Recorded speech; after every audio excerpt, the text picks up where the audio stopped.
Gold trusted gold buyers మీరు తాకట్టు పెట్టిన బంగారాన్ని విడిపించి ఈ రోజు ఉన్న మార్కెట్ ధరకు కొనబడను.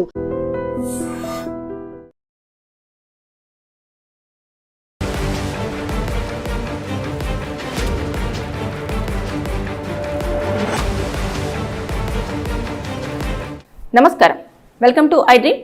నేను మీ సంగీత. పిన్ని కూతురికి ప్రెగ్నెంట్ చేసిన అన్నయ్యకు జైలు శిక్షను విధిస్తూ కోర్టు రీసెంట్గా తీర్పు ఇవ్వడం జరిగింది. 21 ఏళ్ల పాటు జైలు శిక్ష అనుభవించాలి, అంతేకాకుండా 25,000 రూపాయలని ఫైన్గా కోర్టుకు కట్టాలి. ఒకవేళ కట్టని పక్షంలో 1 ఏడాది పాటు సాధారణ జైలు శిక్ష ఉంటుంది. దాంతోపాటు 5,000 రూపాయలని కోర్టుకు ఫైన్గా చెల్లించాలి అని చెప్పడంతో పాటు ఎవరికైతే చెల్లి అవుతుందో ఆ అమ్మాయికి ప్రెగ్నెంట్ చేశాడు కాబట్టి నష్టపరిహారం కింద 10 లక్షల రూపాయలను ఆ అమ్మాయికి ఇవ్వాలి అని చెప్పేసి కూడా కోర్టు రీసెంట్గా తుది తీర్పును వెల్లడించడం జరిగింది. ఈ తీర్పు కూడా 4 సంవత్సరాల తర్వాత రావడం జరిగింది. అసలు ఒకసారి కేసు వివరాల్లోకి వెళ్తే మనం పూర్తిగా తెలుసుకునే ప్రయత్నం చేద్దాం. ముందు నల్గొండ జిల్లాలోని కట్టంగూరు మండలము ఒక గ్రామంలో ఒక అమ్మాయి వాళ్ళ అమ్మ ముందుగానే కొన్ని అనివార్య కారణాల వల్ల చనిపోవడం జరిగింది. వాళ్ళ ఫాదర్ నల్గొండ మున్సిపాలిటీ కార్యాలయంలో పనిచేస్తూ ఉంటాడు. అయితే అతను అన్ఎక్స్పెక్టెడ్గా చనిపోవడంతో ఆ ఉద్యోగము అతని తమ్ముడైన వ్యక్తికి రావడం జరిగింది. అయితే వస్తూ కూడా ఇతను అగ్రిమెంట్ చేపించేసుకున్నాడు. ఎవరైతే ఆ పాప ఉందో, ఒకటే పాప కాబట్టి ఆ పాప యొక్క బాధ్యత మొత్తం నేనే తీసుకుంటాను, తను చదివించడము, తను జీవితంలో ఏ విధంగా సెటిల్ అవ్వాలనుకుంటుందో ఆ విధంగా అన్ని బాధ్యతలు కూడా నేనే తీసుకుంటాను అని చెప్పడంతో ఆ జాబ్ని కూడా తండ్రి స్థానంలో ఇతనికి కేటాయిస్తూ ఇవ్వడం అనేది జరిగింది. అయితే జరిగిన నేపథ్యంలో ఆ అమ్మాయిని తీసుకెళ్లి ఒక 1 మంత్ పాటు వరకు మాత్రమే స్కూల్కు పంపించారు. దాని తర్వాత నెక్స్ట్ మొత్తం ఆ స్కూల్ మొత్తం మాన్పించేసి పనులకు పంపించేవారు. కూలి పనికి అలా పంపించేసి నువ్వు సంపాదించుకోనరా, నిన్నెవరు పోషిస్తారు ఏంటి అని చెప్పేసి అంటే అది తట్టుకోలేక తను వాళ్ళ పెద్దమ్మ వాళ్ళ ఇంటికి వెళ్ళడం జరిగింది. పెద్దమ్మ వాళ్ళ ఇంటికి వెళ్ళేసి అక్కడ ఇంకా ఉంటున్న సమయంలో వాళ్ళ పెద్దమ్మ కూడా ఏదైతే పారిశుద్ధ్య కార్మికురాలుగా ఉదయం పూటనే లేచి వెళ్ళి అది రోడ్లు క్లీన్ చేస్తూ ఉంటారు కదా, అలాంటి పనిలో పనిచేస్తూ ఉంటుంది. ఆవిడ 4 గంటలకే ఉదయం లేచి వెళ్ళిపోవడము, తర్వాత వీళ్ళ పిన్ని కూతురు కొడుకు ఎవరైతే ఉన్నారో అతను ఇంటికి రావడము, వచ్చేసి ఈమెను బెదిరించేసి ఆవిడని లొంగ తీసుకోవడం అనేది చేశాడు. నేను ఆల్రెడీ ఇలాంటివి చేశాను, ఎవరైతే నాకు ఎదురు తిరిగారో నన్ను రిజెక్ట్ చేశారో వాళ్ళని నేను అసలు ఇంకా భూమి మీదనే లేకుండా చేయడం జరిగింది అని చెప్పేసి ఆవిడని చాలా వరకు బెదిరించడం చేశాడు. ఆ అమ్మాయి మైనరు. ఆయన ఇంకా భయపడిపోయి అమ్మో నన్ను ఎక్కడ చంపేస్తాడో, ఇంకా వాళ్ళని ఎక్కడ చంపేస్తాడో అని భయపడి అలా ఒక 10 to 15 టైమ్స్ కూడా అతని అడిగిన ప్రతిసారి కూడా తనతో కలవడం అనేది జరిగింది. అయితే ఆవిడ బాడీలో మార్పులు ఇవన్నీ కూడా ఎవరైతే అత్తయ్య ఉంటుందో వాళ్ళ అత్తయ్య దగ్గరికి వెళ్ళేసి నాకు ఇలా అవుతుంది అని అంటే ఆవిడ ఏం చేసిందంటే ఇమీడియట్గా హాస్పిటల్కి తీసుకెళ్ళి ఎందుకు ఈమె బాడీలో ఇలా జరుగుతుంది అని చెప్పేసి మొత్తం చెక్ చేపిస్తే ఆ అమ్మాయి ప్రెగ్నెంట్ అని చెప్పేసి తెలిసిన తర్వాత వాళ్ళ అత్తయ్య అడిగింది అసలు ఏం జరిగింది, ఎక్కడికి వెళ్ళి వచ్చింది, ఎవరిని ఇష్టపడ్డావు, ఎవరితో వెళ్ళావు అని చెప్పేసి చాలా కోపంగా అడిగితే నేనేం తప్పు చేయలేదు, ఇలా అన్నయ్య వచ్చి నా మీద ఇలాంటి అఘాయిత్యానికి పాల్పడ్డాడు, నన్ను చంపేస్తానని బెదిరించాడు, ఇవన్నీ చేశాడు, నేను భయపడిపోయి నేను ఇలా చేయడం జరిగింది అని చెప్పేసానంటే ఇమీడియట్గా ఏదైతే నల్గొండ వంటం పోలీస్ స్టేషన్ ఉంటుందో అక్కడికి వెళ్ళేసి వాళ్ళు కేసు ఫైల్ చేశారు. అప్పుడు ఆ అమ్మాయి మైనర్ కాబట్టి పోక్సో కింద ఆ కేసు ఫైల్ చేసేశారు. అట్లా 4 అంటే జూన్ 9, 2021లో ఈ కేసు ఫైల్ అవుతే ఇంకా అప్పటి నుంచి కూడా ఆ కేసు హియరింగ్స్ అన్నీ అయిపోయి అన్ని ఎవిడెన్సెస్ అన్ని సబ్మిట్ చేసిన తర్వాత అప్పుడు ఆ అమ్మాయి అంటే ఎప్పుడైనా సరే ఇవన్నీ పూర్తి స్థాయిలో చేయడానికి కొంచెం టైం పడుతుంది. అన్ని ఎవిడెన్సెస్ చూసి ఇక్కడ నిజంగానే తప్పు జరిగింది, ఇలా బెదిరించాడు, ఇలా జరిగింది అని చెప్పేసి అన్న తర్వాత ఆ అబ్బాయి ఎవరైతే ఉన్నారో అన్న వ్యక్తికి 21 ఏళ్ల పాటు కూడా జైలు శిక్ష విధిస్తూ కోర్టు తీర్పు వెలువరించింది.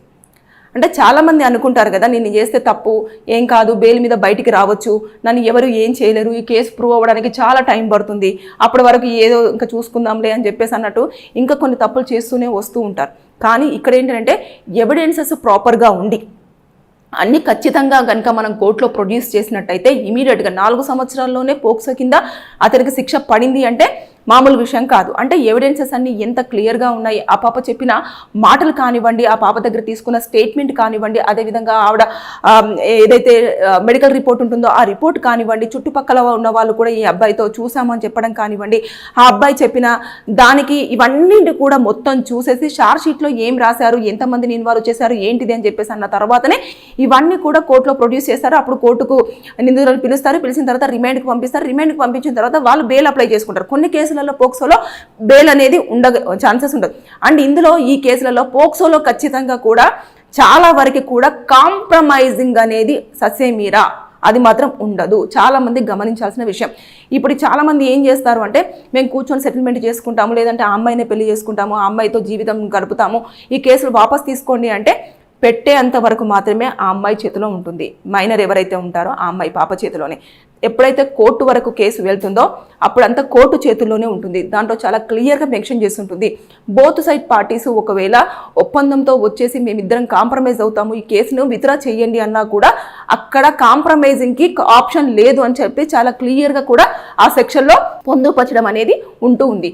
అంటే ఇలా చూసుకుంటే చాలా మంది తప్పులు చేస్తూ ఉంటారు, శిక్షలు పడ్డా కూడా చూసుకుందాంలే అని చెప్పేసి అనుకుంటారు కదా. ఇప్పుడు చూసారు 4 సంవత్సరాల తర్వాత అయినా కూడా 21 ఏళ్ల పాటు జైలు శిక్ష అంటే మామూలు విషయం కాదు. దాంతోపాటు అమ్మాయికి 10 లక్షల రూపాయల డబ్బులు కూడా నష్టపరిహారం ఇవ్వాలి. దాంతోపాటు 25,000 రూపాయలు కోర్టు ఫైన్ అనేది కట్టాలి. ఒకవేళ కట్టని పక్షంలో ఇంకొక సంవత్సరం పాటు అంటే ఈ 21 ఏళ్ళు అది కాకుండా ఫైన్ కట్టకపోతే ఇంకొక సంవత్సరం అంటే 22 ఏళ్ల పాటు కూడా అతను జైల్లోనే మగ్గాల్సిన విషయము. ఇంకా దాంట్లో బెయిల్ ఉండదు. ఎందుకంటే ఆల్రెడీ ప్రూవ్ అయిపోయింది అతను నిందితుడు అని చెప్పేసి ప్రూవ్ అయిపోయింది కాబట్టి తనకు బెయిల్ తీసుకొచ్చేసి బయటకు తీసుకురావడం అనేది ఉండదు. శిక్ష అనుభవించాల్సిందే.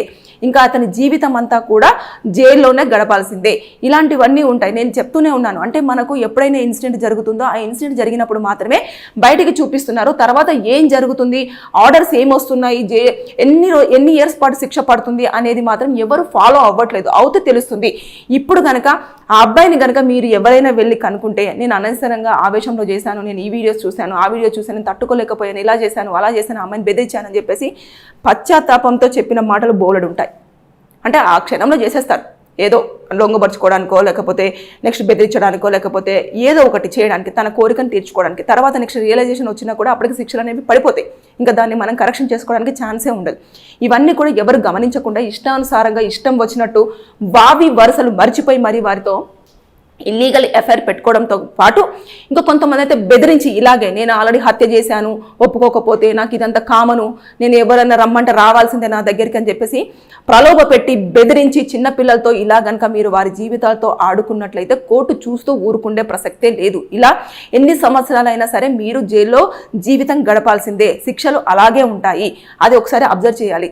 దయచేసి ఈ కోర్టు తీర్పు పట్ల మాత్రం చాలా మంది హర్షం వ్యక్తం చేస్తున్నారు. ఏదేమైనా సరే కానీ అక్కడ మాత్రం పాపకు అన్యాయం జరిగింది. కానీ ఎలాంటి వివరాలు కూడా బయటికి రాకుండా గోప్యంగానే ఉంచుతూ పోలీసులు ఎప్పటికప్పుడు చర్యలు తీసుకొని ఆ అమ్మాయికైతే నష్టపరిహారం కింద 10 లక్షల రూపాయలను ఏదైతే కోర్టు కేటాయించిందో దాన్ని ఇప్పించే ప్రయత్నం చేశారు. దాంతోపాటు ఆవిడ వివరాలన్నీ కూడా చాలా గోప్యంగా ఉంచి ఎక్కడ జరిగింది, ఏంటిది, ఎవరికి జరిగింది అనేది కూడా వివరాలు బయటికి రానివ్వకుండా ఆ ముద్దాయి ఎవరైతే ఉంటారో అతనికి పనిష్మెంట్ అనేది పడేలా చేశారు.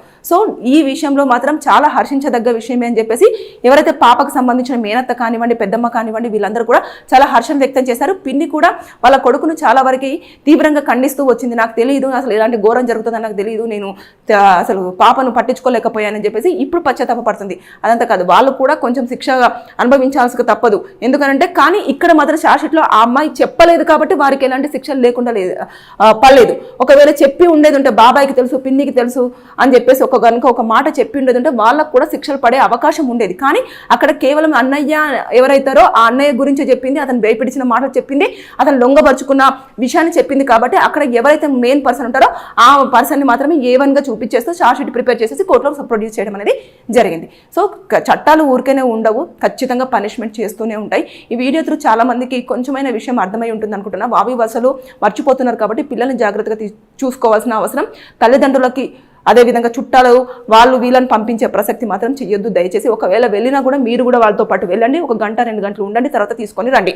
ఎందుకంటే రోజులు బాగాలేవు, ఎలాంటి నష్టం జరుగుతుంది అనేది మనం అంచనా వేయలేని సిచ్యువేషన్లో మనం ఉన్నాం. సో జాగ్రత్త. Thank you. And for more videos, Please subscribe to iDream. Please subscribe to iDream. Please subscribe iDream. And please subscribe to iDream. For more videos, subscribe to iDream. Please like, share and subscribe to the channel. Congratulations, iDream. subscribe to iDream. Subscribe to iDream. So subscribe to iDream Media. iDream team అందరికి huge congratulations. Please subscribe iDream Media. Please subscribe to iDream. Subscribe iDream. Please subscribe to iDream. iDream అంటే నా కళల ఛానల్ను subscribe చేసుకున్న నోరు తిరుగుతలేదు, మీరైతే గంట గుర్తు కొట్టండి. For more such videos, please subscribe to iDream. Subscribe to iDream. Please subscribe to iDream. Please subscribe iDream Media. Please do subscribe to iDream. Please subscribe to iDream Media. For best entertainment and information, please subscribe iDream. And don't forget to subscribe to iDream.